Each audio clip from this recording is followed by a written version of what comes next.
Sam, until just a few weeks ago, no one had really heard of this man. Who is he?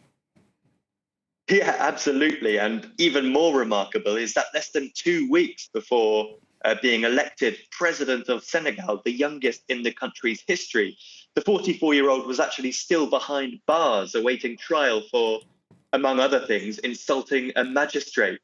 So, yeah, good question. Who is he? Well, he was born in a large, relatively humble family in the Senegalese countryside, in a village in kind of central western Senegal.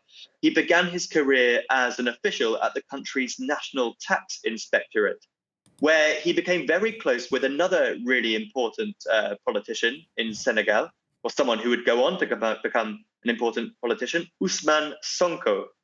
And so it's essentially through Ousmane Sonko, this firebrand opposition leader, that Bassirou Diomaye Faye won the presidency. Because Sonko himself, in the lead up to this most recent presidential election, was sidelined. He was unable to run because he was facing a slew of criminal charges and a couple of condemnations as well.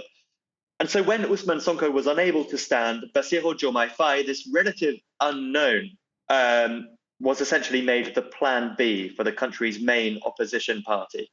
And he was able to tap into popular resentment against the cost of living crisis, against the perception of a very detached, self-serving political elite, and present himself as an alternative, a man of the people.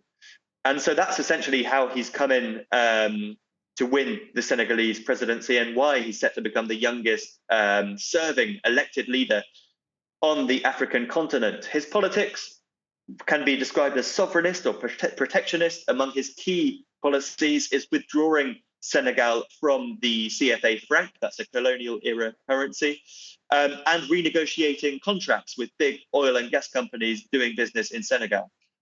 So that's what he says, what he wants to do. Sam, what are his challenges going to be? What's he going to have to do? On a political level, he's going to have to wrestle with the fact that his party doesn't hold a majority in the country's National Assembly, which could make it hard for him to drive through his legislative agenda. But more broadly speaking, he's going to have to deal with a pretty difficult economic situation. More than 20% of the Senegalese working age population are unemployed, and the cost of living crisis, particularly when it comes to things like rent and food, really is quite severe. So addressing those issues will be very much at the forefront of his agenda once he does assume high office. Sam, thanks very much. Sam Bradpiece, our correspondent, talking to us there from Dakar.